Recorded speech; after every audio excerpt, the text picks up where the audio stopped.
Isang pinagpalang gabi sa atin mga idol no. Bago nga pala ako magsimula sa video kong ito mga idol, gusto ko muna kayong kumustahin.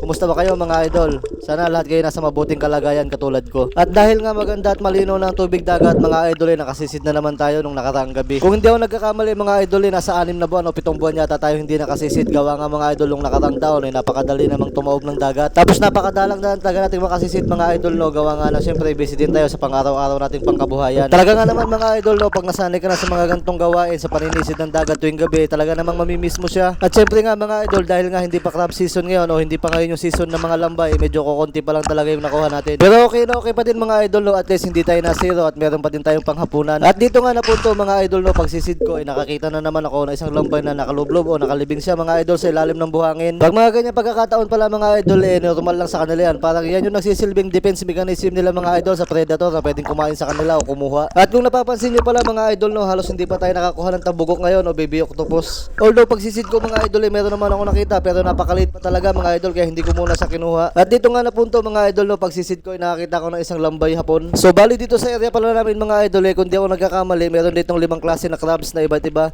Pero yung iba mga idol na crabs hindi pwedeng kainin yun, parehas na lang ng devil crab. Ito ipapakita ko sa inyo mga idol. Yan mga idol, yung nakikita nyo sa screen, yan talagang sample mga idol ng napakadelikadong devil crab na tinatawag nila. At kung umabot ka sa punto ng video na ito mga idol, ibig sabihin gusto mo yung video na ginagawa ko, paki-like, comment, share naman mga idol kung tagasan ka para malaman ko hanggang saan umabot ang video kong ito. Kaya bali titignan pala natin mga idol sa susunod na Lunes kung maganda ang dagat at baka makasisid na naman tayo. Halos hindi ko na din kasi maharap ang pagsisid mga idol kasi nga naman gawa nga ng busy talaga ako masyado sa pinagkakabalahan kong pangkabuhayan. At dito nga napunto mga idol no, pagsisid ko nakita na naman ako na isang napakalaking blue crabs. Para naman hindi siya na makatakas mga idol, pinana ko na lang ang sure ball na makukuha ko siya para may ulam ko din. At kung hanggang dito nga mga idol, mabot ka pa rin sa punto ng video kong ito, paki-comment daw naman mga idol kung sino gusto magpa-shoutout at isi-shoutout natin yan sa susunod na video.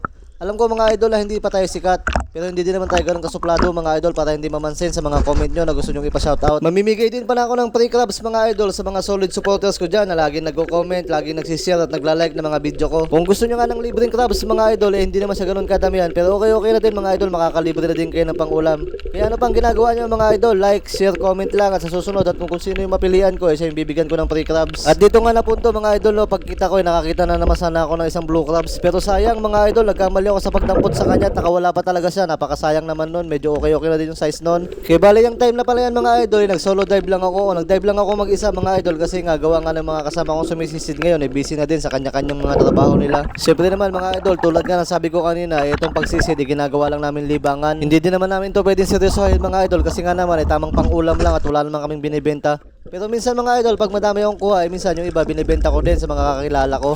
At kung napapansin nyo nga mga idol, di ba napakalinaw ng dagat ngayon? Di pala namin alam mga idol kung hanggang saan ang linaw niya at hanggang saan yung stable niyan mga idol. Kasi naman idol, yung panahon dito pa iba-iba, minsan malabo, minsan malinaw. At hanggang dito na lang pala ako mga idol no. Sana gusto nyo itong video na ginagawa ko. At yun lang, thank you for watching, bye bye.